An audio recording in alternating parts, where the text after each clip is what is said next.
जयपुर में यूनानी राष्ट्रीय कॉन्फ्रेंस, 101 यूनानी चिकित्सक सम्मानित, हकीम अब्दुल हमीद अवार्ड वितरित। जयपुर यूनानी चिकित्सा पद्धति को समय की जरूरतों के मुताबिक रिसर्च और नई तकनीक से जोड़ने की अपील करते हुए डॉक्टर मकबूल ने कहा कि विभागीय सीनियरिटी के आधार पर ही निदेशक की नियुक्ति होनी चाहिए। हमदर्द विश्वविद्यालय के संस्थापक हकीम अब्दुल हमीद की जयंती पर रविवार को जयपुर में एक दिवसीय यूनानी राष्ट्रीय कॉन्फ्रेंस आयोजित हुई। इस मौके पर 101 यूनानी चिकित्सकों को हकीम अब्दुल हमीद अवार्ड 2025 से नवाजा गया। मुख्य अतिथि जेएलएन ग्रुप ऑफ इंस्टीट्यूशंस के निदेशक डॉक्टर आजम बैग और मुख्यमंत्री केओएसडी डॉक्टर गोविंद पारीक ने डॉक्टर शौकत अली के साथ मिलकर अवार्ड वितरित किए। कार्यक्रम की शुरुआत कुरान की तिलावत से हुई। कन्वीनर डॉक्टर फरहत अली ने स्वागत भाषण दिया।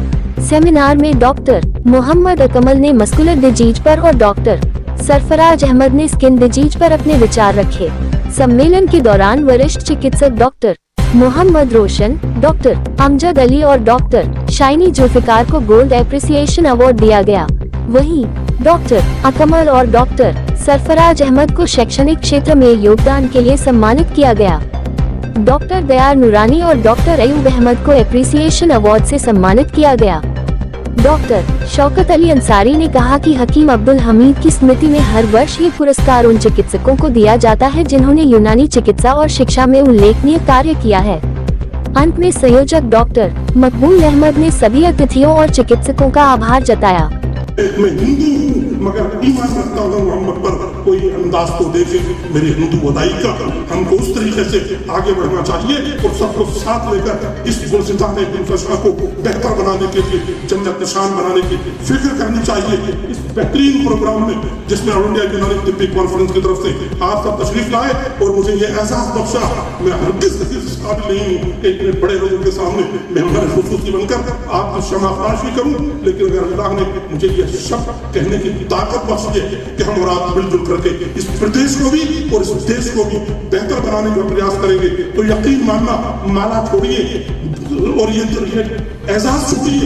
अगर आपने फरमाया तो आपकी जूतियां सीधी करके फर्श बिछाना भी मैं अपने लिए एहसास समझूंगा। बहुत बहुत शुक्रिया। ऐ मुसलमान, 3 बातों में है वस्ते इल्म पढ़, दौलत कमा और दीन का पाबंद रहे। मंच पर तशरीफ फरमा आज के मेहमान खुसूसी, मेहमान खास और मोअज़्ज़िज़ लोग। दोस्तों, अभी आफ्ताब भाई ने कुछ बहुत बढ़ चढ़ के हमारी तारीफ की। मैं इस लायक नहीं हूँ, लेकिन मेरी पूरी कोशिश रहती है यूनानी में किसी को भी कभी भी किसी वक्त मेरी ज़रूरत हो तो मैं 12 बजे रात में आपके साथ ज़रूर मिलूँगा। ये मेरा वादा है। और मैं आपको एक बता रहा हूँ कि 10 साल पीछे मेरी ओपीडी जो है करीब 250 प्लस थी। मैं 250 प्लस पेशेंट देखता था। तब मैं एलोपैथ प्रैक्टिस करता था। जब मैं यूनानी प्रैक्टिस करना चालू किया तो मेरी ओपीडी 40 रह गई। लेकिन उस 250 जब मैं पेशेंट देखता था तब मैं परेशान रहता था कि जब मैं घर गया तो पेशेंट का फोन आ रहा है कि मेरे घबराहट बहुत हो रही है, मेरे एलर्जी हो गई, मेरे रात में नींद नहीं आती थी, कल सुबह पेशेंट का क्या होगा। क्योंकि मेरी जो पैथी वो यूनानी है कि अगर वो कोई कंप्लेन कर देगा तो हमारे लिए दिक्कत आएगी।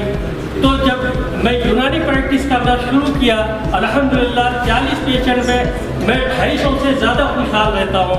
अल्लाह ताला बहुत खूब देता है।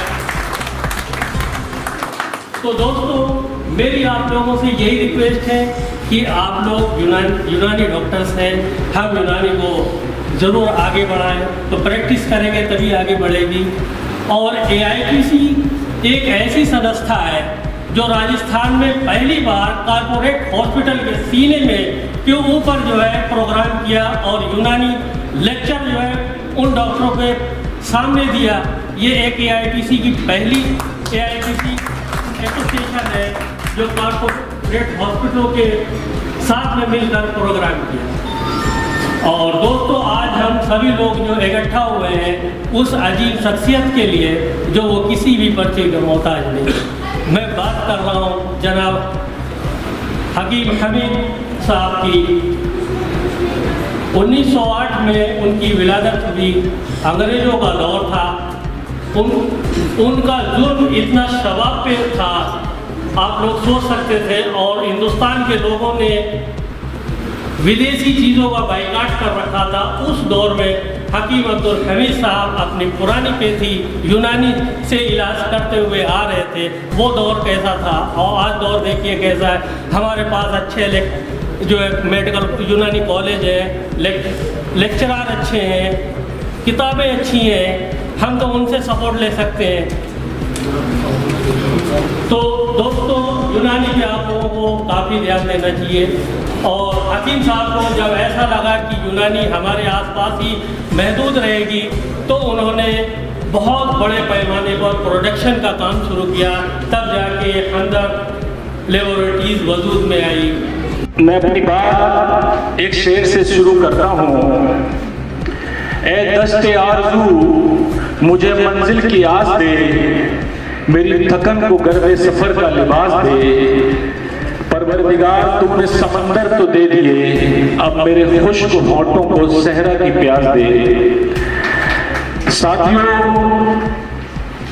सबसे पहले तो ये जो प्रोग्राम आज मुनक्किद किया गया है, ऑल इंडिया यूनानी तिब्बी कॉन्फ्रेंस की टीम के और उसके अलावा ओल्ड बॉयज ओल्ड यूनानी के जितने स्टूडेंट्स हैं उनका सबका इसमें रोल है, लेकिन खास तौर से ऑल इंडिया यूनानी तिब्बी कॉन्फ्रेंस